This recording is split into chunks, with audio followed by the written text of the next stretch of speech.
कृषिजन्य व्यवसाय त्यस्तो व्यवसाय हो जसको माग दिनानुदिन बढ्दै गइरहेको हुन्छ र निश्चित रूपमा यसबाट हुने आम्दानीको निरन्तरता पनि रहिरहन्छ। किनभने यो व्यवसाय मानिसलाई बाँच्नको लागि दैनिक नभई नहुने वस्तुमा पर्दछ। त्यसमा पनि स्वाद, रुचि र पौष्टिकताको दृष्टिले तरकारीको समग्र खानामा बेग्लै महत्त्व हुन्छ।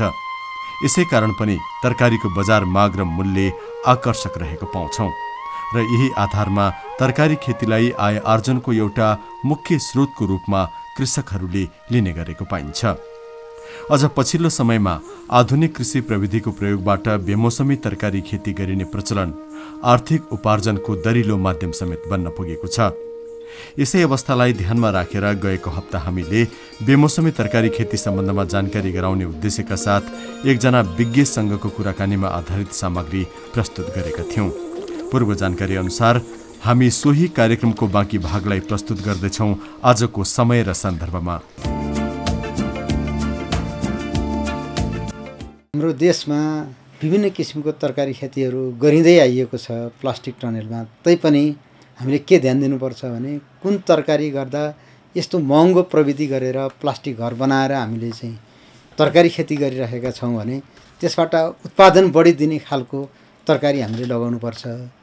उदाहरणको लागि वर्षा सिजनमा तपाईँले तरकारी खेती गरेर बढी फाइदा लिनु छ भने गोलभेडा खेती नै हाम्रो लागि बढी उत्पादन दिएको पाइराखिएको छ। त्यस्तै गरी चिसो समयमा बचाउनको लागि हिमाली भागमा हामीले चाहिँ त्यहाँ पनि प्लास्टिक घरभित्र चिसोबाट बचाउन गोलभेडा खेती गरेर राम्रोसँग उत्पादन लिन सकिएको छ। त्यस्तै गरी लहरे तरकारीहरूलाई हेर्ने हो भने हामीले पुष माघ महिनामै बिरुवाहरू उत्पादन गरेर माघ फागुन चैततिर हामीले राम्रोसँग लहरे तरकारी काँक्रो, फर्सी, घिरौँला, लौका यिनीहरूको उत्पादन बजारमा राम्रोसँग ल्याउन सकिएको छ, जसले गर्दा उच्च मूल्य प्राप्त गर्न सकेको छ।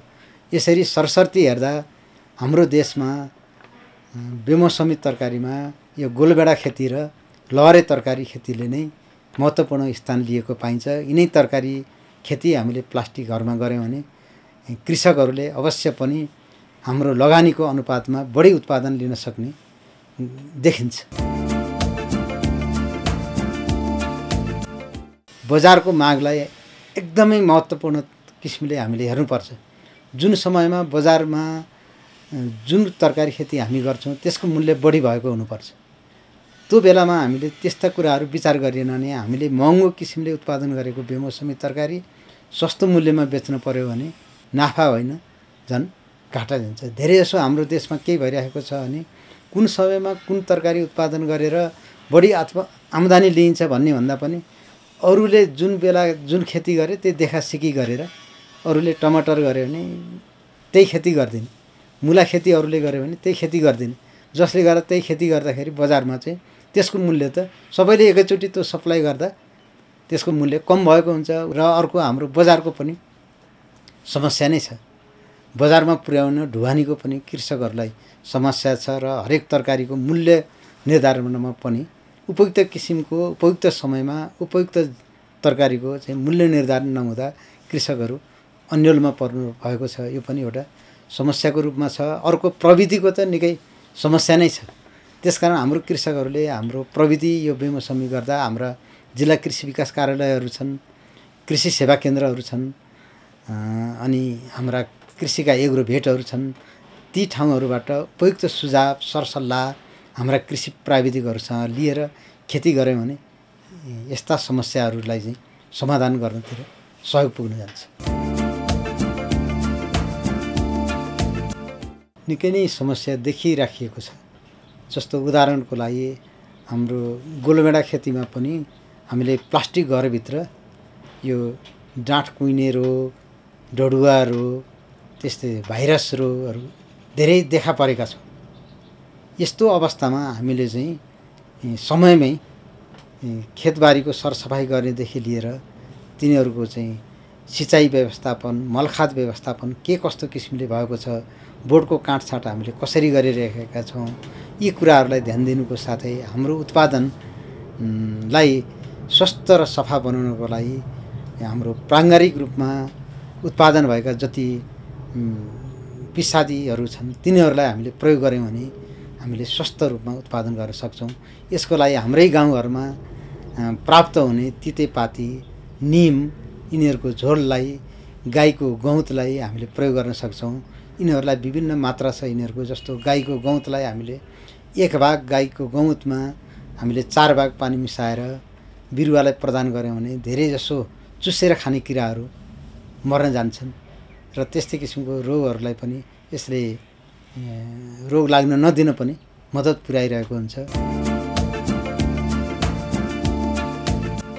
सर्वप्रथम त कुनै स्थानमा बेमौसमी तरकारी खेती हुने हो त्यो स्थानको छनौटै गरेर हामीले कृषकहरूलाई जानकारी दिनु पर्यो कि यो स्थान यो तरकारी खेतीको लागि बेमौसमी उत्पादन गर्नलाई उपयुक्त छ भनेर हामीले त्यो जानकारी दिनु पर्यो पहिलो कुरा त। दोस्रो कुरामा हामीले त्यो स्थान दिइसकेपछि त्यहाँ सहभागितामूलक तरिकाले प्रविधिको विकास गरेको हुनु पर्यो। बेमौसमी तरकारी खेती कस्ता समस्याहरू आइपर्छन् तिनलाई समाधान गर्न के गर्नुपर्छ भनेर कृषकहरूकै संलग्नतामा कृषि प्राविधिकहरू त्यही स्थानमा गएर प्रविधिहरूको विकास गर्नुपर्छ। सहभागितामूलक तरिकाले जुन प्रविधिको विकास गरिन्छ त्यो कृषकहरूलाई दिगो रहन्छ र उनीहरूले ती उपायहरू सँगै बसेर कृषि प्राविधिक र कृषकहरू सँगै बसेर जुन उपाय अपनाइन्छ त्यसले चाहिँ मद्दत पुर्याउँछ। त्यस्तै गरी हाम्रो जुन कृषकहरूले तरकारी खेती गरिरहनु भएको छ त्यो गरेको ठाउँमा सिँचाइको अभाव छ भने हाम्रो कृषि विकास कार्यालय लगायत नेपाल सरकारबाट दिने जुन साना सिँचाइ कार्यक्रम छ त्यसबाट सिँचाइ सुविधा उपलब्ध गराइदिएर 12 महिना हामीले सिँचाइ सुविधा उपलब्ध गराइदिन सक्छौँ।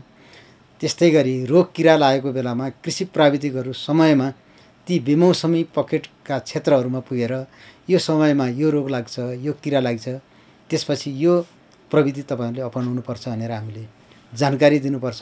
यसको अलावा नेपाल सरकारबाट हामीले गर्न सकिने कुरो अनुदानको रूपमा बिउ, बिजन, मलमा उत्पादनमूलक हामीले अनुदानको व्यवस्था गरेको हुनुपर्छ। जस्तो 1 मेट्रिक टन काउली उत्पादन गरेपछि तपाईँलाई यति रुपैयाँ अनुदान मिल्छ भनेपछि कृषकहरूले उत्पादन गरिसकेपछि मात्र हामीले अनुदान दिने गऱ्यौँ भने त अझ राम्रो हुन्छ र हामीले यो बेमौसमी तरकारीमा पनि कृषकहरूलाई उत्पादन कति गर्छन्, कुन कृषकले कति गर्छ त्यो आधारमा एउटा आधार तयार गरेर हामीले अनुदान दिने व्यवस्था गऱ्यौँ। त्यस्तै गरी हाम्रो सरकारले गर्नै पर्ने काम सडक सञ्जालको विकास गरेर बेमौसमी तरकारी खेती भएका क्षेत्रहरूबाट सिधै बजारसम्म हामीले ती गाउँहरू जहाँ बेमौसमी तरकारी खेती भएका छन् ती गाउँलाई सहरका चाहिँ बजारका जुन तरकारी बजारहरू छन् तिनीहरूसँग सिधै जोड्ने व्यवस्था मिलाएको हुनुपर्छ जस्तो लाग्दछ। हाम्रो देशमा उपलब्ध भएको जति स्रोत साधनहरू छन्, बोट बिरुवा, वनस्पतिहरू छन् तिनीहरूलाई हामीले उपयोग गर्न सक्यौँ भने अवश्य पनि यसलाई न्यूनीकरण गर्न सकिन्छ। उदाहरणको लागि हामीले निमको बिरुवाबाट उत्पादन भएको जुन बिउ दाना छ त्यसलाई पिसेर त्यसलाई धुलो बनाएर हामीले खेतबारीमा प्रयोग गऱ्यौँ भने धेरैजसो रोग र किराहरूबाट हाम्रो तरकारीले मुक्ति पाउन सक्छ। जस्तो निमको धुलो हामीले चाहिँ 1 केजी धुलोलाई 10 लिटर पानीमा मिसाएर खेतबारीमा तरकारीमा छर्यौँ भने अधिकांश चुसेर खाने जति किराहरू छन्, लाई किरा अनि अर्को यो पतेरो किरा छ, यी किराहरूको हामीले चाहिँ नियन्त्रण गर्न सक्छौँ। भनेपछि निमको बिरुवालाई हामीले राम्रोसँग उत्पादन गरेर त्यसबाट उत्पादन भएको जुन फल हो त्यसलाई उपयोग गरेर हामीले रासायनिक विषादी न्यूनीकरण गर्न सकियो भने तितेपातीको झोललाई पनि प्रयोग गर्न सकियो। हाम्रो गाउँघरमा उपलब्ध भएको गाईको गौतलाई हामीले प्रयोग गर्न सकियो। 1 भाग गौतमा 4 भाग पानी मिसाएर हामीले छर्यौँ भने धेरै यसो चुसा किराहरू अहिले भनिहालेँ मैले, यो लाई किरादेखि पतेरो किराहरू चाहिँ त्यस्तै गरी झुसिल किराहरू पनि नियन्त्रण गर्न सक्छ। त्यसकारण हामीले रासायनिक विषादी न्यूनीकरण गर्नको लागि हाम्रै गाउँघरमा भएका जति पनि वनस्पतिहरू छन् ती वनस्पतिहरूलाई उपयोग गर्न सक्यौँ भने अवश्य नै यो रासायनिक विषादी न्यूनीकरण गर्न सकिन्छ जस्तो लाग्छ। यसको लागि कति मात्रामा प्रयोग गर्ने, के गर्ने भनेर हामीले सरसल्लाह लिन पर्यो भने हाम्रो जिल्ला कृषि विकास कार्यालयमा सम्पर्क गर्ने र हाम्रो नजिकको कृषि सेवा केन्द्रहरू छन् त्यहाँ पनि हामीले सेवा लिन सक्छौँ। त्यस्तै गरी अनुभव प्राप्त हाम्रा कृषकहरू छन्। विभिन्न किसिमका तालिमहरूबाट स्थानीय जडीबुटीहरू, स्थानीय वनस्पतिहरू कसरी प्रयोग गर्ने भन्ने अहिले हामीले विभिन्न गैर सरकारी संस्थाहरू, कृषि विकास कार्यालयहरूबाट तालिमहरू प्रदान गरेको छ। त्यसबाट प्राप्त ज्ञान स्थानीय स्रोत व्यक्तिहरूको माध्यमबाट नै हामीले राम्रोसँग लिएर बेमौसमी तरकारी खेतीमा लाग्ने रोग किराहरूको समाधानमा हामीले चाहिँ महत्त्वपूर्ण उपायहरू प्राप्त गर्न सक्नेछौँ। हाम्रा कृषकहरूले जुन उत्साहका साथ बेमौसमी तरकारी खेती गर्नुभएको छ, जुन युवाहरू विदेश जान खोज्नु भएको थियो उहाँहरू र गइसक्नु भएको थियो, गइसकेका युवाहरू पनि फर्केर आएर अहिले बेमौसमी तरकारी खेती गर्नु भएको छ। उहाँहरूले जुन उत्साह गर्नुभएको छ त्यसमा होस्टेमा हैसे गरेर कृषि प्राविधिकहरूको सहयोग लिएर मात्र त्यस खेती सम्बन्धी पूर्ण प्राविधिक ज्ञान लिएर मात्र आफ्नो तरकारी खेती गर्नुहुनेछ र तरकारी खेती गर्दा आवश्यक पर्ने भौतिक पूर्वाधारहरू आफूसँग छ कि छैन ती कुराहरूको राम्रोसँग लेखाजोखा गरेर बजारमा कुन तरकारी कुन महिनामा उत्पादन गर्दा मैले बढी मूल्य पाउँछु त्यसको पनि समेत अध्ययन गरेर यसबाट उच्च मूल्य मैले प्राप्त गर्नुपर्छ भन्ने विषयलाई ध्यान दिएर हामीले चाहिँ खेती गऱ्यौँ भने अवश्य पनि हामीले गरेको जुन लगानी हो त्यसको प्रतिफल राम्रै हुनेछ भन्ने कुराहरू ध्यानमा राख्दै आफूले तरकारी खेती गर्दाखेरि आफूले मात्र नगरिकन सहभागितामूलक वरिपरिका कृषकहरूसँग सहभागी भएर गर्ने, कृषि प्राविधिकहरूको सरसल्लाह लिने, कृषिका एग्रोभेटहरू हाम्रो बजारमा कुन कुन आएका छन्, अहिले नयाँ जातहरू के आएका छन् त्यसको जानकारी लिएर मात्र तिनलाई प्रयोग गर्ने र यो रासायनिक विषादीहरूको जथाभावी प्रयोग नगर्ने, ठिक मात्रामा ठिक समयमा ठिक तरिकाले हामीले प्रयोग गऱ्यौँ भने हामीले उत्पादन गरेको जुन बेमौसमी तरकारी खेती छ त्यसले बजार अवश्य राम्रोसँग पाउनेछ। बजार पाएपछि कृषकहरूको आय स्तर पनि बढ्नेछ, आर्थिक स्तर समुन्नत बन्नेछ, जसले गर्दा समग्र देशको आर्थिक उन्नतिमा पनि सहयोग पुग्नेछ भनेर कृषकहरूलाई उत्साहका साथ एक बेमौसमी तरकारी खेतीमा उपयुक्त प्रविधि लिएर उपयुक्त समयमा बेमौसमी तरकारी खेती गर्नलाई जोस जाँगर लिएर अघि बढ्नुहोस् भन्ने मैले चाहिँ एउटा उत्साह दिन चाहन्छु। समय, अवस्था र माग अनुरूप बेमौसमी तरकारी खेतीमा गर्नुपर्ने कार्य ध्यानपूर्वक गर्न सकेमा यसबाट अवश्य नै लाभ मिल्ने जानकारी आजको समय सन्दर्भबाट मिलेको हामीले विश्वास लिएका छौं।